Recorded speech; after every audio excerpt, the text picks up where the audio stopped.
Hello everyone, welcome to my channel. ఈరోజు మన recipe ఏంటంటే మునక్కాయ మసాలా కర్రీ. ఈ కర్రీ రైస్, రోటీ, పుల్కా, బగారా రైస్ దేంట్లోకైనా చాలా చాలా బాగుంటుంది. వెజ్ బిర్యానీలో కూడా పర్ఫెక్ట్గా ఉంటుంది దీని టేస్ట్. గ్రేవీ కూడా చాలా థిక్గా చాలా చాలా బాగుంటుంది. సో ఈ మునక్కాయ మసాలా కర్రీ ఎలా తయారు చేయాలో ఇప్పుడు చూద్దాము. ఫస్ట్ ఒక 2 మీడియం సైజ్ ఆనియన్స్ని చాపర్లోకి తీసుకొని మనం చిన్నగా చాప్ చేసుకోవాలి. ఒకవేళ చాపర్ లేకపోతే మనం పేస్ట్లా చేసి వేసుకున్నా పర్లేదు, బట్ ఇలా చిన్నగా కట్ చేసుకుంటే బాగుంటుంది టేస్ట్. తర్వాత ప్యాన్ పెట్టుకొని కొన్ని ఇంగ్రీడియంట్స్ని మనం డ్రై రోస్ట్ చేసుకోవాలి. ఫస్ట్ అందులోకి 1 టేబుల్ స్పూన్ పల్లీలను యాడ్ చేసి అవి కొంచెం ఫ్రై అయిన తర్వాత అందులోకి 1 టేబుల్ స్పూన్ డ్రై కోకోనట్ని, అలానే 1 టేబుల్ స్పూన్ ధనియాలని కూడా యాడ్ చేసి అవి కూడా కొంచెం ఫ్రై అయిన తర్వాత ఇలాచీ, దాల్చిన చెక్క, అలానే లవంగాలు అన్నీ వేసేసి మాడిపోకుండా డ్రై రోస్ట్ చేసుకోవాలి.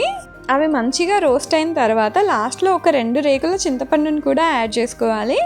అది కూడా కొంచెం వేగిన తర్వాత ఇవన్నిటిని మనం మిక్సీ జార్లోకి తీసుకొని ఫస్ట్ పౌడర్ లాగా చేసుకోవాలి. తర్వాత వాటర్ కూడా యాడ్ చేసుకొని మంచి పేస్ట్ లాగా తయారు చేసుకోవాలి. ఈ పేస్ట్ని పక్కన పెట్టేసుకొని 2 మీడియం సైజ్ టొమాటోస్ని, రెడ్ కలర్లో ఉండాలి టొమాటోస్, వాటిని ప్యూరీ లాగా చేసి పెట్టుకోవాలి. ఇప్పుడు మనకి మునక్కాయ మసాలా రిలేటెడ్ ఇంగ్రీడియంట్స్ అన్నీ రెడీ అయిపోయాయి. తర్వాత ఒక ప్యాన్ పెట్టుకొని ప్యాన్ వేడైన తర్వాత 2 టేబుల్ స్పూన్ల ఆయిల్ని యాడ్ చేయాలి. ఆయిల్ మంచిగా వేడైన తర్వాత జీలకర్ర, ఆవాల్ని కూడా వేసి అవి మంచిగా చిటపటలు ఆడుతున్నప్పుడు 2 గ్రీన్ చిల్లీని స్లైసెస్ లాగా కట్ చేసి వేసుకోవాలి. తర్వాత ఇందులోకి కరివేపాకు ఆకుల్ని కూడా వేసుకొని అవి కూడా ఫ్రై అయిన తర్వాత మనం ముందుగా చాప్ చేసి పెట్టుకున్న ఆనియన్స్ని కూడా యాడ్ చేసుకోవాలి. ఆనియన్స్ మంచిగా ఫ్రై అయిన తర్వాత అందులోకి 1 tablespoon ginger garlic paste కూడా యాడ్ చేసుకోవాలి. తర్వాత టొమాటో ప్యూరీని కూడా యాడ్ చేసుకొని మంచిగా మిక్స్ చేసుకోవాలి. టొమాటో ప్యూరీ మంచిగా మిక్స్ అయిన తర్వాత అందులోకి పసుపును కూడా యాడ్ చేసుకొని అలానే 3 టేబుల్ స్పూన్ల కారం, 2 టేబుల్ స్పూన్ల ఉప్పును కూడా యాడ్ చేసుకోండి. ఇవన్నీ మంచిగా మిక్స్ అయిన తర్వాత మనం ముందుగానే కట్ చేసి పెట్టుకున్న మునక్కాయ ముక్కల్ని కూడా యాడ్ చేసుకోండి. నేను ఇక్కడ 2 మునక్కాయలని తీసుకున్నాను.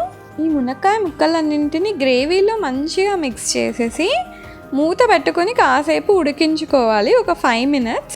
5 మినిట్స్ తర్వాత మనం లిడ్ని ఓపెన్ చేసేసి మనం ముందుగా ప్రిపేర్ చేసి పెట్టుకున్న పేస్ట్ని యాడ్ చేసుకోవాలి, మసాలా పేస్ట్. అలానే మనకి ఎంత గ్రేవీ కావాలో దాని కన్సిస్టెన్సీని బట్టి మనం వాటర్ని కూడా యాడ్ చేసుకోవాలి.